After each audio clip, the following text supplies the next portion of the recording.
Welcome to Wicked Felina. I'll tell you about this beautiful woman. And she's beautiful through and through. And her voice is just melodic.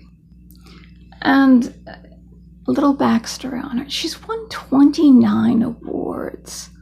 She's been in the film Dreamgirls. And she got every award under the sun from critics and countries for her role. She took over the role, Jennifer Holliday's role. She sang, "And I'm telling you, I'm not going."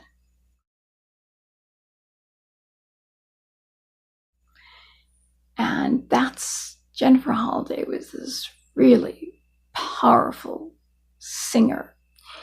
And I remember watching her sing it. She was pushing things away, just pushing things off and and onto the ground in the dressing room. Just everything was going on the floor. And she just belted out, "And I'm telling you, I'm not going." And Jennifer Hudson took over this role in the movie.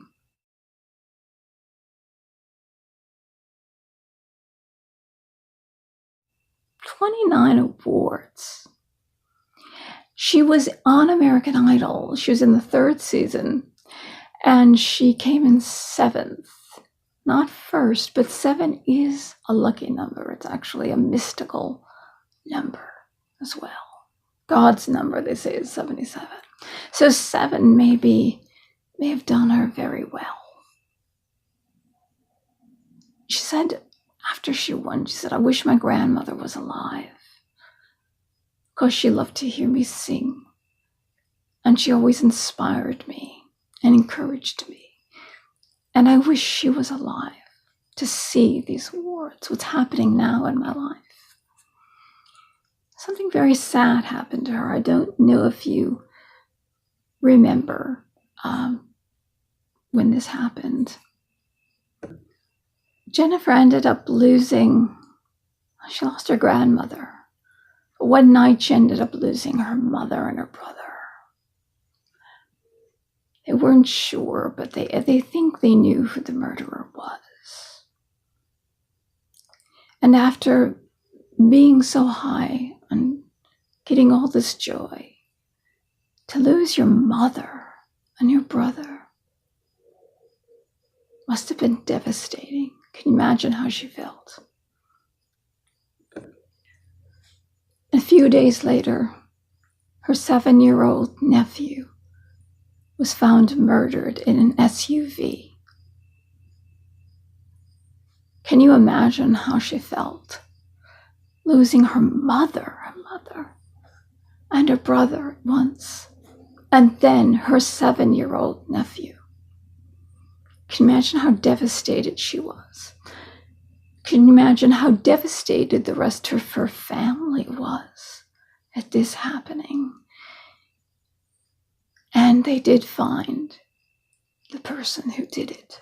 William Balfour, the estranged husband of her sister, who was being held on a parole violation. So it sounds like a really great guy. As it turns out, he had a gun. His gun matched the bullets in the bodies of her family. And something very interesting happened. Something very beautiful happened. You may or may not know this. You might know what I'm about to say. It was in 2008 that a knight in shining armor, you might say, a real estate mogul, came in, swept her up, and her family members, and took them to a resort in Chicago that he owned. He kept all reporters away. breakfast, lunch, dinner, gourmet, the best. These were royalty. Anything they wanted, anything they needed. He protected them. And they could stay as long as they wanted to. On his dime. Later that year, she campaigned for Barack Obama for president. Now, I would think this one story alone just didn't get much press. Even I forgot about it. Because with the election of Barack Obama, even I forgot about it. That Donald Trump, the racist, was the first one on the scene, was the first one there to help her in her time of need, and her family. He paid for everything. He wasn't running for president.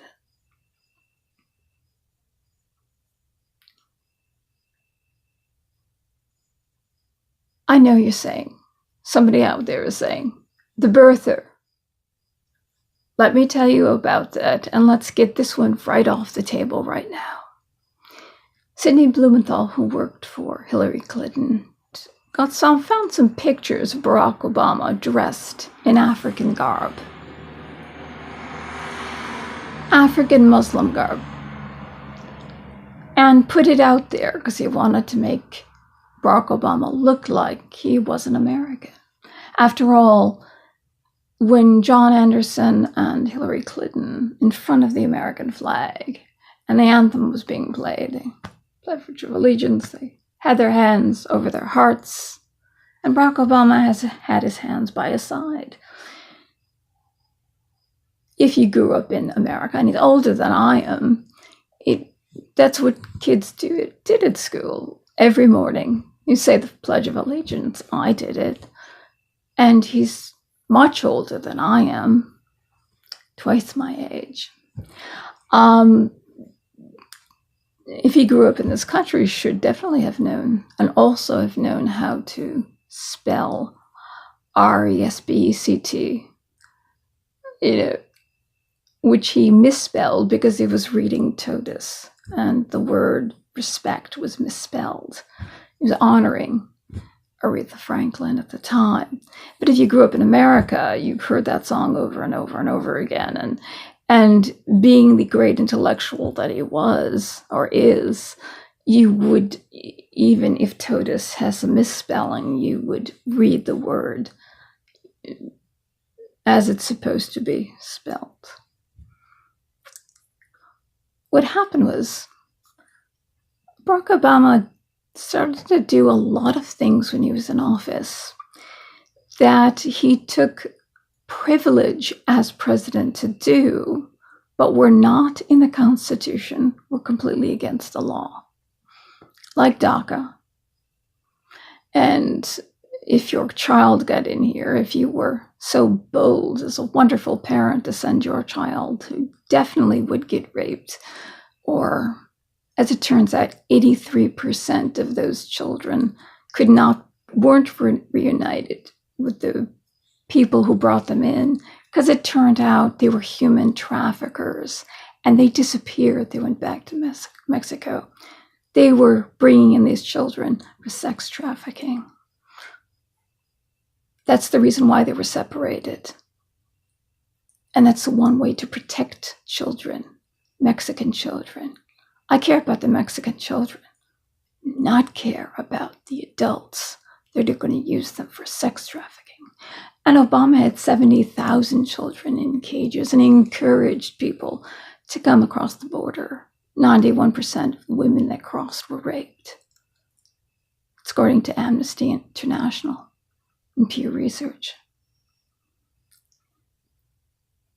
But anyway, getting back to Sidney Blumenthal. Well, it was Sidney Blumenthal that actually found out, could not find, nobody could locate any of Obama's grades in any of the schools that he said he went to. And Columbia, people went to Columbia, teachers, nobody even saw him there. They have no idea. And he was certainly somebody that would stand out, very tall, handsome guy. Any tall, handsome guy would stand out to me. When he was editor of the Harvard Law Review, usually you become editor because you're a prolific writer. And you've written a lot of things. Well, he wrote absolutely nothing. But he was the first, I guess they wanted the first African-American editor of the Harvard Law Review. I get it. In his bio, he wrote, because it was politically expedient, he wrote, because Harvard wanted to look very multicultural.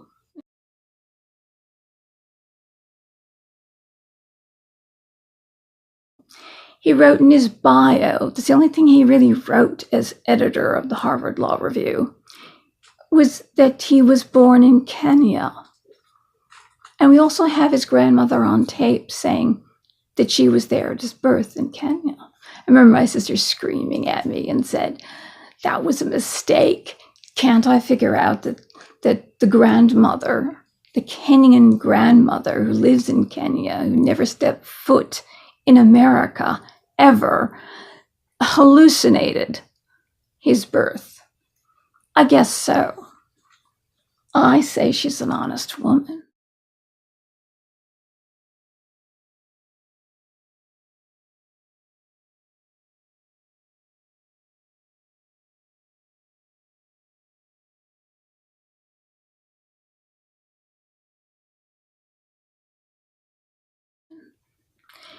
And then his first book, Dreams of My Father. The press release, which the writer of the book writes the press release, in it, he says he's against illegal immigration because it takes jobs away from African Americans. It's the worst thing to do, illegal immigration. And he plans to stop that. Funny, he wrote that in that book.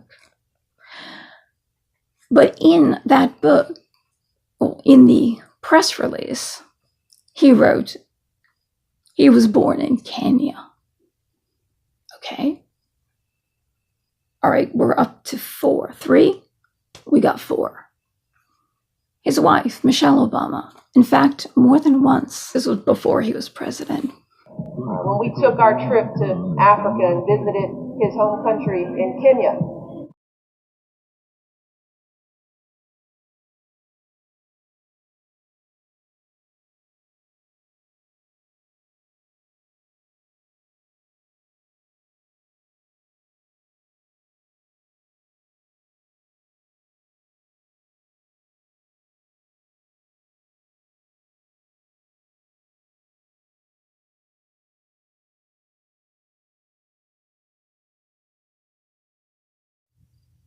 And Jennifer Hudson, October of 2008, when the tragedy struck her family. I don't know how many of us would have been able to pick ourselves up again and to re-enter the world more beautiful than when we started, and give her talent to us again. She appeared in October 1st, 2015, at the New York City Ballet Gala, and she was literally Cinderella.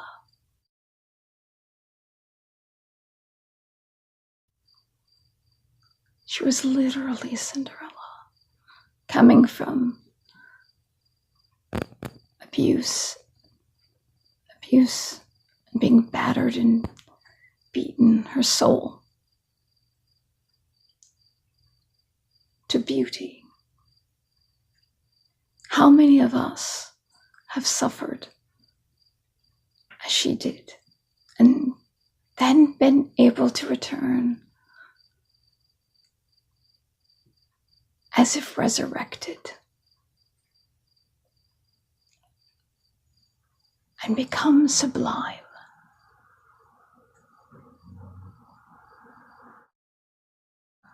How many of us can say that?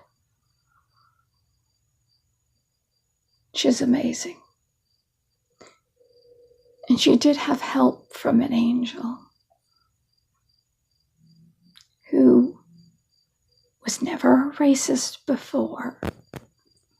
Certainly wasn't a racist when he did that.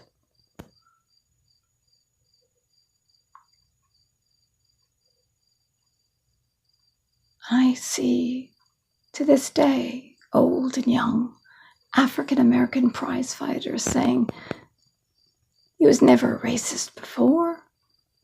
He just made him a racist because he ran against Hillary and Obama's policies. That's why he's a racist. He's not a racist at all. He's not a racist at all. 9 seasons of The Apprentice, no. Candidates flying to where he is so they can be endorsed by him. No, he's not a racist. Politicians taking his money openly, going to his wedding, Hillary and Bill.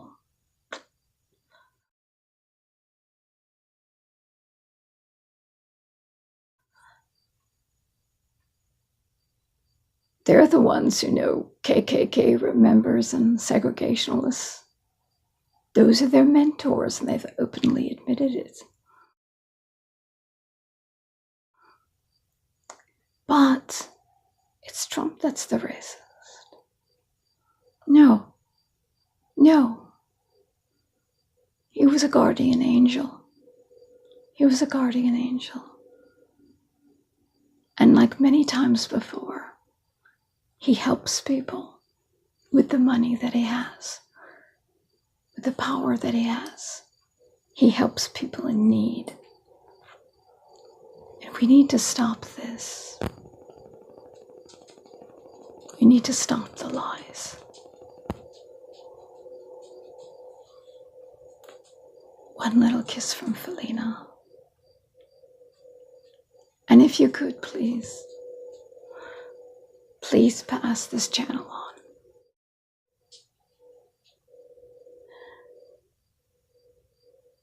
I appreciate your viewership, your subscription, and comment. Please comment. Thank you for being here.